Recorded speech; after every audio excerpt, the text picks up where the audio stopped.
Welcome back to Seed Time and Harvest. Well, many people may be home enjoying social distancing, but here at Seed Time and Harvest, anytime we're home, it's always a perfect time to go out in the garden. And as you can see, we have rows and rows of potatoes here, and we're going to be talking about potatoes. It's very easy, and it all starts with just a potato. Now, many people may start by going out and purchasing potatoes just to plant.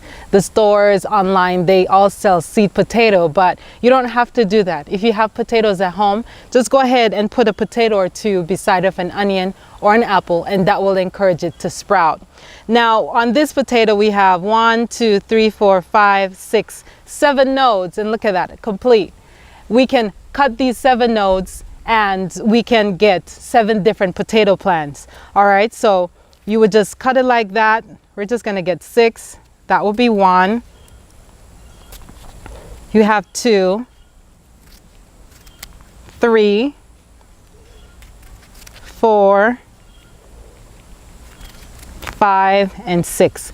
This is how you would plant it. I must say though, if you want to start your potato today, you have to put the entire potato in the ground. Why? Because these are too fresh to plant right now. But I have some that I cut yesterday, and I just put them out for them to cure, as you can see here. When you cut your potato though, you can't plant them right away. You have to let them set and cure first. What will happen if you plant these right away? They will rot, okay? So you want to let it sit on the counter in your kitchen for about 1 day. And this is what it looks like. It will not be as moist as you see here. And the insect in the soil won't be attracted to it here as if you had them right here. All right? And so once it's cured, you can go ahead and put this in the soil, put the node pointing upward, and then you can get your potato ready for planting.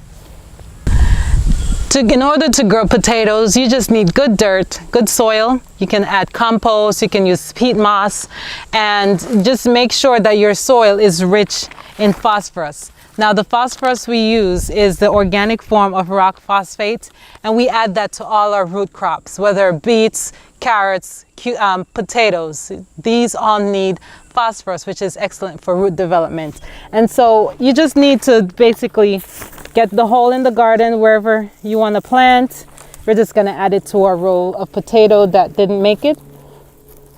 The deeper the better, no more than 6 inches deep. And then once the potato starts to grow, you're going to mound that, okay? So we have our soil already mixed. Going to put our dirt in the hole, just a handful of soil. We have a rock phosphate in there already, okay?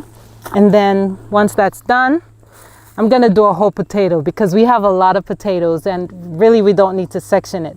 So as best as possible with the nodes pointing up, I'm gonna put that in the ground, and then we're just gonna cover it with dirt, all right? And it's gonna get watered. Very soon the potato is gonna shoot out the ground, and once we start seeing baby potatoes or flowers on the plant, when your potato is all planted, then you will start see the shoots coming out of the ground. And very soon, if you look, just gently move away the dirt from your potato plants, you will see tiny potatoes coming up, as you can see here. And really, people harvest potatoes at any stage. You can have baby potatoes, you can have medium-sized potatoes, or you can have full-grown potatoes. And that's how you know when your potatoes is ready. All right, since we undid this potato, we're gonna just add some more dirt, which has phosphorus, and we're just gonna mound it up to make sure that the young potatoes that are coming out are not exposed to the sunlight. Because what happens when the potatoes get exposed to the sun, they will turn green, and you don't want green potatoes. Potatoes are an excellent crop to grow because they don't need any special requirements. You can basically put a potato anywhere, whether in a pot or in a raised bed, wherever you choose, in direct sunlight, in a little bit of shade. It's up to you, and they will be very productive. You know, we have a family of 6, and so I would encourage for a family of 6 or 4 plant 3 potatoes per person. And of course, you want to make sure you plant in a succession garden where every 2 to 3 weeks you're planting potatoes so you can have a consistent supply. And of course, if you want to plant for long-term storage, then you're going to multiply the amount that you plant per person so that you can get the best of your harvest. Also, bear in mind that each potato plant will give you up to 6 to 8 potatoes. I would encourage anyone to grow potatoes. It's very simple. The bushes in your garden will look beautiful, and the fruit of your labor will taste wonderful. You know, especially in a time of crisis when so many people are not able to even go out and buy food, so many people are unemployed. You know, it's a good time to get in the garden, start planting anything, whatever you have. You can plant some potatoes. In a few months or a few weeks, you plant some more potatoes, and you can store it for an entire year so that you can enjoy the fruit of your labor over a longer period. So I encourage you to go out, get some potatoes, prayerfully plant them, and the Lord will give you the increase. So from seed time and harvest to you, happy planting.